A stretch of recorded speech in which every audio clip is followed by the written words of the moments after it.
Bismillahirrahmanirrahim. Wabihi nasta'in. Wabad. Assalamualaikum warahmatullahi ta'ala wabarakatuh. Mga kapatid sa panampalatayang Islam, ngayon po ay mayroon pong nag-react sa ating video. Sa totoo lang po, hindi ko akalain na siya yung magre-react sa ating videos. Meron akong hinahangad na mag-rebat. Yun ang inaabangan ko. Kaso, siya ang nag-rebat. Ito, si James ng Osas. Yung original Baptist daw. Akala ko hindi siya yung magre-rebat. Kaso siya yung nag-rebat. Kaya, sige. Mga kapatid sa panampalatayang Islam, siya po ay nag-rebat sa ating videos na ang Kaaba. Bago natin talakayin patungkol sa Kaaba, dahil nga yung aking cellphone ay mahina yung storage niya, ang gagawin po natin ay hati-hatiin natin. Pero uunahin ko muna yung isang issue niya doon patungkol sa pagkakaisa ng mga Muslim. Ayon sa kanyang komento sa ating video na ito. So makikita niyo po dito, sa Islam po ay mayroong tinatawag na yung kaisa. Ay dito na po kayo sa relihiyong Islam. Pag nagkakaisa daw, doon na daw kayo sa relihiyong Islam. Aba, nagkakaisa talaga Tingnan niya, panoorin yung video na to. Kakaisa sila, papatayan tingnan niya. Nagkakaisa grabe Ito yung labanan ng mga Shia at Sunni. Talagang nagkakaisa, patayan talaga sa patayan. Ayun, nagkakaisa sila Ang galing yan po mga kapatid sa panampalatayang Islam ang kanyang reaksyon o komento sa ating video. Nagkakaisa daw tayo. Kaya may gera. Allahu Akbar. Una-una mga kapatid sa panampalatayang Islam, kahit na hindi ko to sabihin sa inyo, pero alam kong nauunawaan ninyo na ang mga Muslim ay nagkakaisa. Okay? Halimbawa, ang mga Muslim sa pagharap pa lang sa Kaaba, sa bilang direksyon ng kanilang pagsamba, lahat po ng simbahan o muski ng mga Muslim ay nakaharap sa Kaaba. Okay? Yan po ang unang point. Pangalawang point, na makikita natin na ang mga Muslim ay nagkakaisa. Sa paraan ng pagpunta nila sa Hajj, sa Makkah. Allahu Akbar. Taon-taon pumupunta yung mga Muslim na may kakayahan pumunta sa Kaaba upang sila ay magsagawa ng Hajj sa Makkah. Doon, kahit anong tribo mo, kahit anong lahi mo, kahit anong kulay mo, basta Muslim ka na sumusunod sa katuruan ni Propeta Muhammad sallallahu alaihi wasallam at ng Allah, katuruan ng Islam, welcome ka doon. Allahu Akbar. Wala kang makita doon na diskriminasyon. So yan po ang mga patunay na ang mga Muslim ay mayroong pagkakaisa. Ang ginawa niyang videos na ating nakita ay patungkol sa mga sekta na kung saan Sunni at Shia. Alam naman natin, iba po ang katuruan ng mga Shia.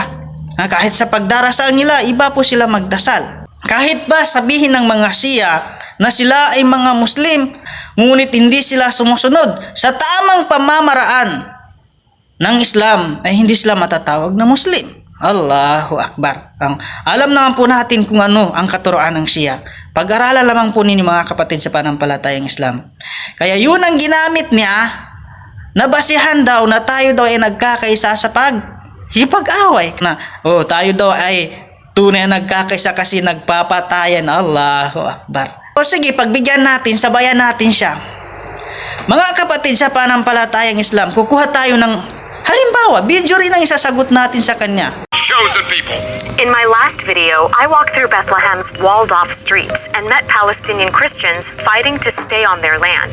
But I kept thinking about how some of Israel's biggest supporters back home are not necessarily American Jews, but evangelical Christians. Most Christians will tell you, well, we love Israel because God says, I will bless those who bless my people. So why do American evangelicals support a state that directly hurts Palestinians, including their fellow Christians? You have my sisters and brothers who are supposed to be my support actually doing all their best to support the ones who are oppressing us. And it makes me angry. Nangyari ngayon sa Jerusalem.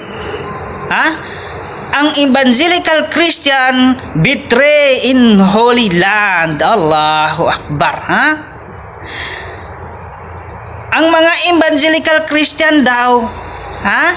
Tinatraidor nila yung mga Christian na nasa Holy Land. Allahu Akbar. Zionist Christians, evangelical Christians versus Palestinian Christians. Allahu Akbar. People that share this view are called Christian Zionists. They believe the Bible commands them to support and defend the modern-day state of Israel, regardless of what this means for the Palestinians who live under its occupation. They point to one biblical verse in particular, Genesis 12:3, that they believe references the modern state of Israel. Genesis 12, here it is in the very beginning of the Bible. I'll bless and I'll curse those who curse her. We're talking about millions of dollars and political support that is used to continue my oppression. That's Mundir Ishaq, a Palestinian Christian pastor who lives in Bethlehem, the city where Jesus is believed to have been born, that's now surrounded by this massive wall.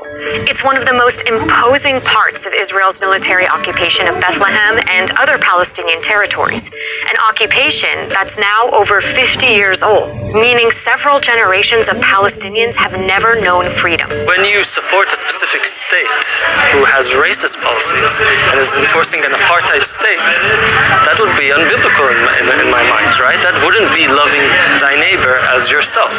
Why is their read of the Bible so different? Evangelicals read the Bible in a very literal and simple way. They believe that you have to trust Israel so that God blesses you. So it's like Israel becomes a gauge of whether you receive blessing from God. Makes me wonder what kind of God they are meeting in the Bible. The God I meet in the Bible is a God of love, is a God of peace. They see in it an image of God who is a tribal God who favors one nation over everyone else based on a promise that's thousands of years old. Do you think Jesus, who preached love thy neighbor, would be okay seeing a wall dividing people like that and cutting off people from their land? He probably would have quoted Genesis 12:3 and said, I'll bless those who bless my people. When you're talking, I feel like there's a lot of support and elevation of the Jewish people having Israel. But doesn't that contradict the principles of equality that Christianity preaches? Well, then I think we'd have to go back to God and ask him why he chose the Jewish people. He chose them to be a light to the nations. According to his word, he chose them to bring the Messiah through. I think the key is study what God says, not what man says.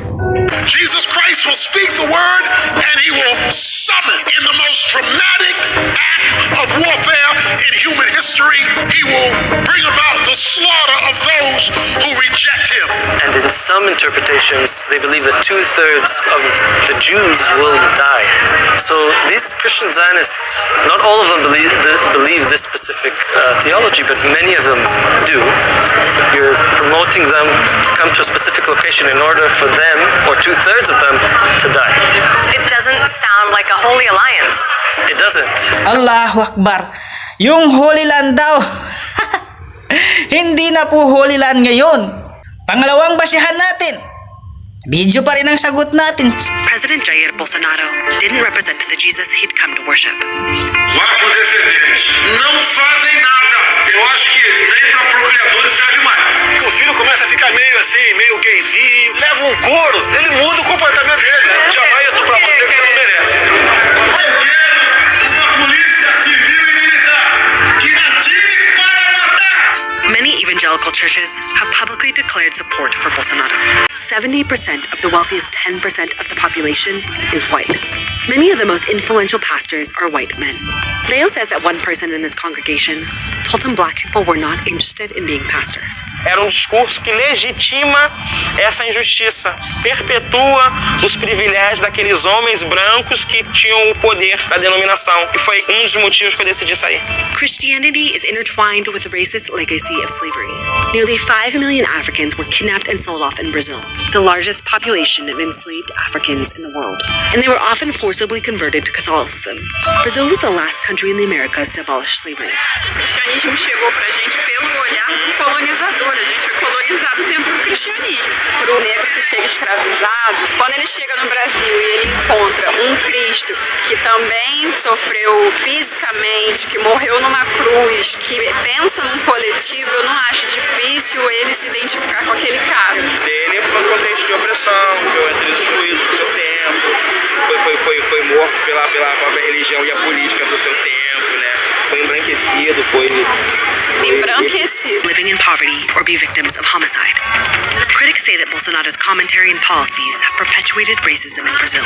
He has spoken out against affirmative action, supported extrajudicial killings by police, and compared descendants of enslaved Africans to cattle. Dahil sa kanilang hindi pagkakaisa, Christian to Christian, nagpapatayan na. Pangatlong ebidensya po mga kapatid, na ang mga Kristiyano ay hindi nagkakaisa, subhanallah. Sa totoo lang po,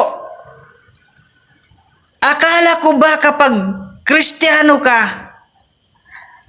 love your enemy. Kung enemy nga, minamahal mo, how much more pag members mo na? Allahu Akbar. Anong ginawa nito? Balita ito mga kapatid. Pulis dinakip ang dalawang pastor sa pagpatay ng babaeng membro sa simbahan nila. Pinugutan ng ulo at inilibing mismo sa premises ng kanilang simbahan. Allahu Akbar. Pareho silang Kristiyano. Pastor, members niya, pinugutan ng ulo. Ito pa mga kapatid sa panampalatayang Islam. Alam niyo ba na ang Christianity, na kung saan kumitil ng napakaraming buhay sa kasaysayan. Allahu Akbar. Christianity is the most violent religion in history. Kasaysayan yan mga kapatid sa panampalatayang Islam. Video rin ang sasagot sa kanila. Which civilizations, which ideologies, which religions are responsible for how many deaths in recorded history, at least the last 2,000 years. And obviously the vast majority of human beings who have ever lived in the last 2,000 years. So that sets up the stage. Now what he does then, he looks at, before we go to the actual data in a second, he lists 7 civilizations, as he calls them, and defines them. So he has one civilization called the atheist civilization, and he says that is located in the communist bloc. And obviously it doesn't exist anymore, certainly not in Europe, but perhaps exists in China, North Korea. So there's the anti-theist civilization. So what deaths are they responsible for in history? The next civilization is the Buddhist civilization, located in, he says, in East Asia, parts of South Asia. And then the Christian civilization in Europe, the Americas, and parts of Africa. The Indic civilization, this is found in India, Nepal, and Mauritius. The Islamic civilization, found, not surprisingly, in the Middle East, parts of Asia, and parts of Africa.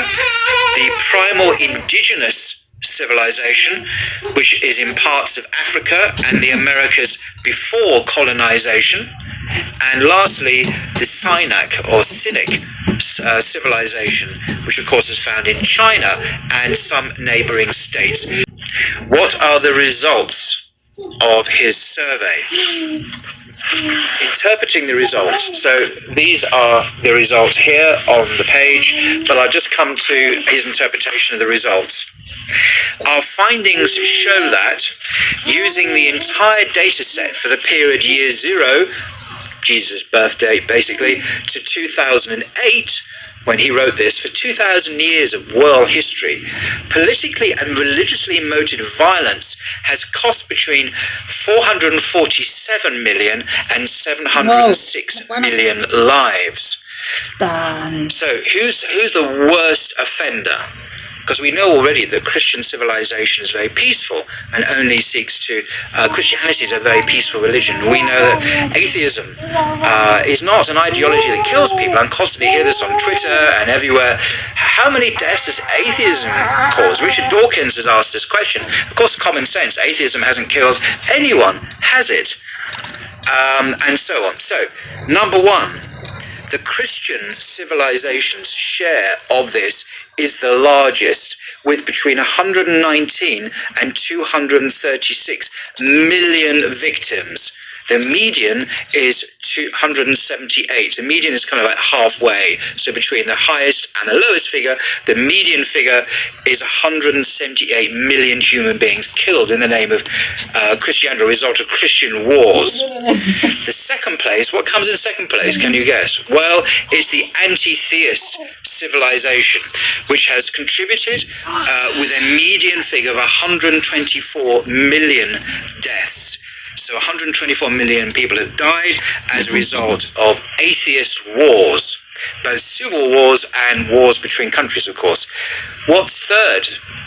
Okay, it's the Sinic civilization is third with 107 million deaths. That's the median figure.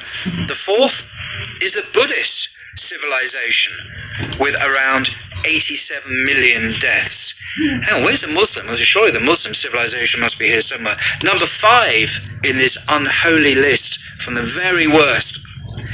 The fifth is the primal indigenous civilization with 45 million deaths credited to its civilization. Number 6 is the Islamic civilization with 31 million deaths. Finally, seventh and last is the Indic civilization with just under 2.39 million deaths. So by far and away the worst, if one looks at the death toll distribution on the pie chart, by far the worst cause of mass deaths in wars, in civil wars, in killings on a mass scale is the Christian civilization. In fact, those words together don't seem quite right, do they? Christian civilization in this context, but hey, that's the language of this survey. And the Islamic civilization comes second from the bottom in terms of the number of deaths caused. So I think that is quite surprising. It certainly was to me when I first read about this. The death toll distribution is so heavily weighted. The number 1 is the Christian civilization. Number 2 are the atheists. So I'm sorry, Richard Dawkins, but atheist states, atheist ideology, atheist civilizations have been responsible for at least 124 million deaths, whether it be the Soviet Union, whether it be the Eastern Bloc, whether it be China, communist China, which is probably one of the worst and most egregious places for killing in history of the world. Islam comes 6. So that's very interesting.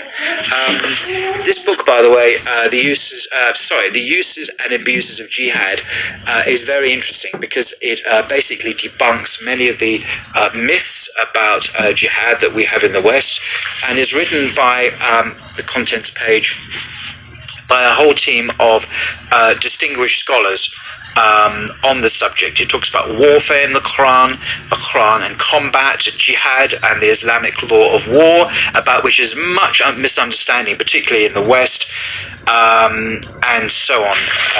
I won't go through all the chapters, but there are 16 chapters on this subject, War and Peace in Islam, and I do recommend it. You can read it for free online.